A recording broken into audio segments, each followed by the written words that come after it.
రాజధాని ముంబైలో పెను విషాదం చోటు చేసుకుంది.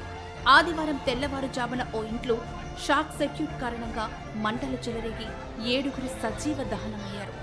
ముంబై చెంబూరు ప్రాంతంలోని సిద్ధార్థ కాలనీలో 2 భవనంలో ఆదివారం తెల్లవారుజామున అగ్ని ప్రమాదం చోటు చేసుకుంది. షాక్ సర్క్యూట్ కారణంగా ఇంటిలో మంటలు చెలరేగాయి. దీంతో ఆ భవనంలో నివాసం ఉన్న కుటుంబం మంటలు చిక్కుకుంది.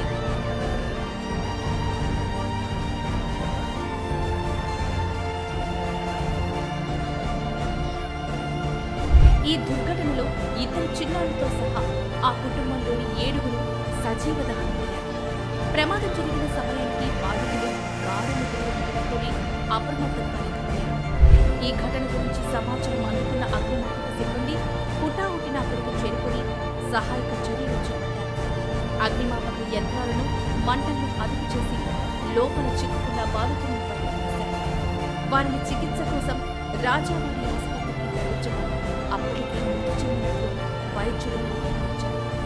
ఈ ఘటనపై పోలీసులు కేసు నమోదు చేసి విచారణ చేపట్టారు.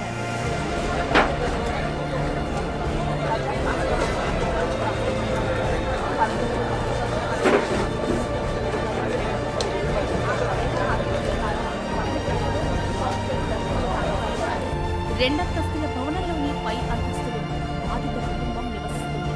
కింద అంతస్తులో వారి ఎలక్ట్రిక్ సామాన్లు దుకాణం నిర్వహిస్తున్నారు.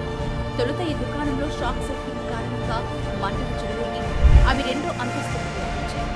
గాఢ నిద్రలో ఉన్న బాధితులు ఏం జరుగుతుందో తెలిసేలోగా అగ్నికూలంలో చేరుకున్నారు. ఉదయం 5 గంటల సమయంలో ఈ ప్రమాదం జరిగిందని స్థానికులు తెలిపారు. మృతులను నరేంద్ర గుప్తా, ప్యారిస్, మంజు ప్రేమ్, అనిత ప్రేమ్, విధి, గీతా గుప్తాలుగా గుర్తించారు. మృతదేహాలను పోస్టుమార్టం కోసం మార్చికి తరలించారు. మృతులంతా ఒకే కుటుంబానికి చెందిన కావడంతో వారి బంధువులు, స్నేహితులు తీవ్ర విషాదంలో మునిగిపోయారు.